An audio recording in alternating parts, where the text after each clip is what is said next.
guys, welcome back to another one. I just made a 20 gauge video on number 3 buck, and like that one, I had a comment asking about 20 gauge squirrel and rabbit assemblies, you know what I mean, which this can be used for other things too, like doves and a myriad of other birds, quail maybe.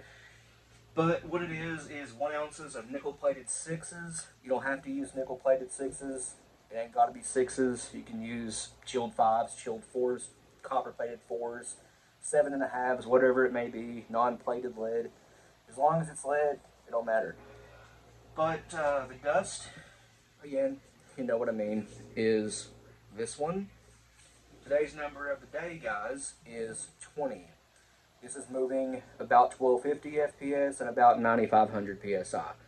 Now, the hole we're using is a once fired Shadot. It's clear, and 20 gauge clear holes are uncommon, but they are out there. But it's 20 gauge. We have a Shadot primer in it. This was a Shadot hole, but again, once fired, so put a Shadot back in it, or a Winchester, CCI standard, whatever standard strength primer you have that will fit this hole. Should be any American size primer will fit.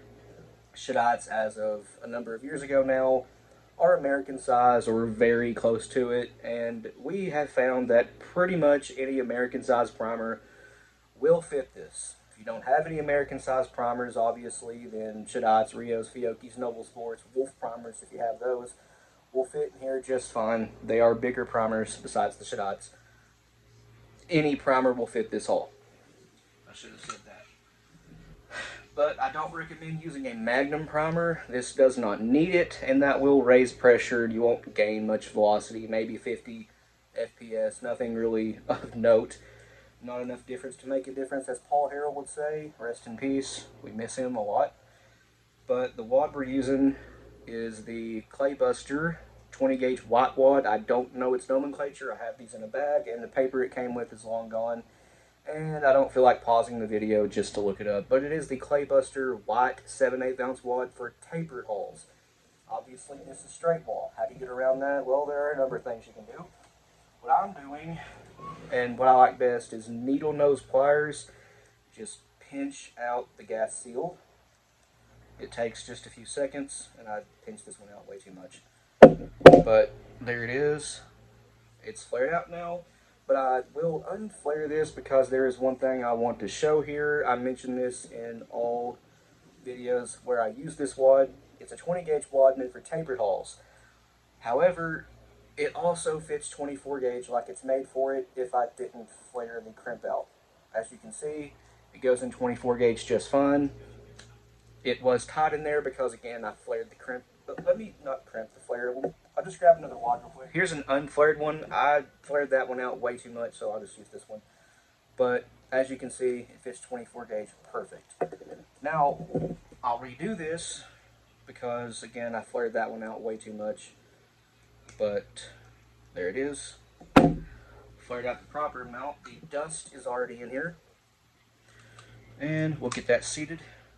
Now, this haul was originally done with a roll crimp, so it is quite tight right underneath the fold.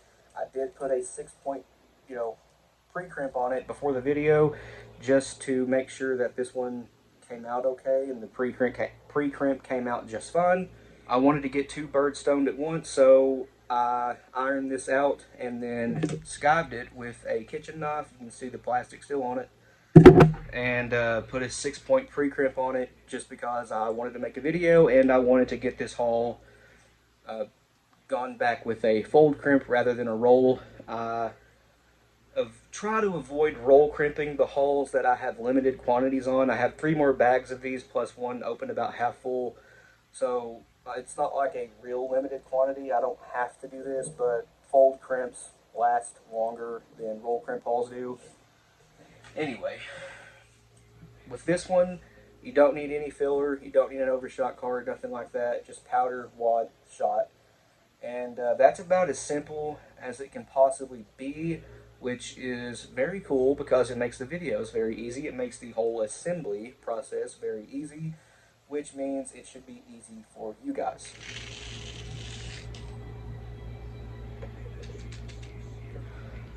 hopefully you can see this. That 1 ounce of 6 shot here comes up right to the bottom of the crimp line, which is exactly where it needs to be. No need for an overshot card or any filler underneath the shot.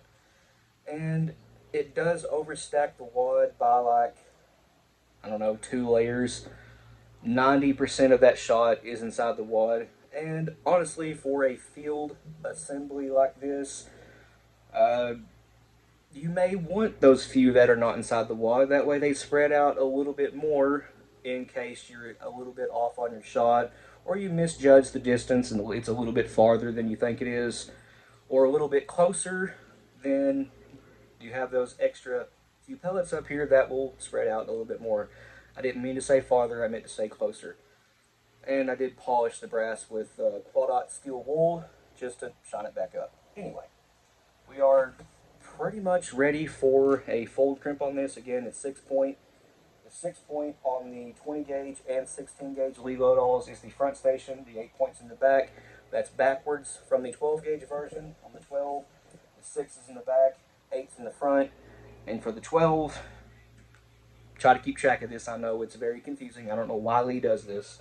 For the 12 gauge lead load all, the 8's in the front, you want a crease between the points facing you. The 6 is in the back, you want a point facing you. On the 16 and 20s, again, the pre-crimps are reversed. The 8's in the back, the 6 is in the front. And for both, you want a point facing you. So, I mean, not a point facing you, a crease facing you. Which it seems I have right there. Now, if you can see this sticking out of the pre-crimp tube here, that's just a 10 gauge TPS wad. I cut off 1.25 inches from the top of the wad, and that gives me a better, more uniform pre-crimp. If you don't know, the 20 and 16 gauge lead load alls are exactly the same press minus the final crimp tube. This is obviously 20 gauge, 16 is obviously 16 gauge, and this has the 20 gauge shell holder plate. That's the only difference, and doing this gets you more even pre-crimps on really just new, unprimed, new primed or whatever it may be, new hulls. You don't really need it so much on once fireds, but if you are running the new hulls, then the TPS wad really helps. It doesn't allow the hull to kind of mush out on one side. If you go a little bit too fast or maybe a little bit too heavy-handed with the pre-crimp, it will straight ruin the pre-crimp on 20 gauge hulls because they put a 16 gauge pre-crimp on both stations on the 20 gauge press. Why they do that, I don't know.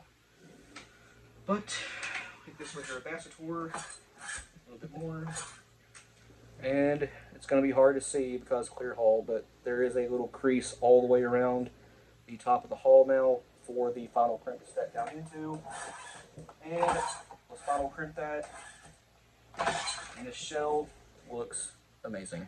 Again, I know it's hard to see because of the clear hull, but we don't have a pinhole. It's perfectly even. There is a little bit of a taper on there. Not quite what the Federal hulls can do because the plastic is softer. It forms a little bit easier, but the Shadots last longer. They are a better hull in my opinion, but the Federal hulls are pretty good for crimping nonetheless. But I'll hit this with the BN2 in the morning off camera because it's now about 4 a.m. and I don't want to wake anybody in my house up. But that right there is already good to go. That should feed an any gun, no issues whatsoever.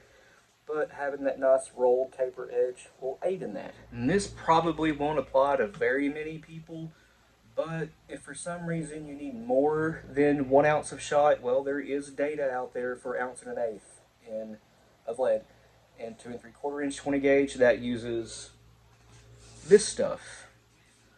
You could also probably use this, although I have not seen data for it, but these two are very similar, so I'd imagine it's definitely possible. And if you don't have that, well, this is readily available and everywhere. You can definitely do it with that. In fact, with TSS, you can go to like, I think I've seen 1 3/4 ounce in a 2 3/4 inch shell before. It might have been 1.5 ounces. I can't quite remember.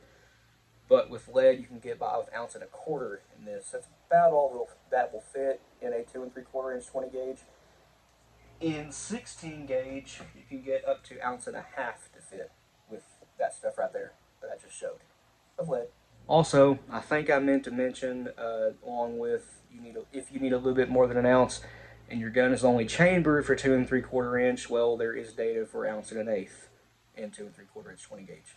Also, if you want to add buffer for a little bit tighter of a pattern at longer ranges, well, you can add buffer to this, no problem. The PSI is definitely low enough to allow for a buffer. So if you want to use buffer in this, go ahead. But anyways, guys, that's going to end this one here. I'm probably going to roll on to a different video now. I'll try to get 3 or 4 knocked out tonight and release them over the course of the following week.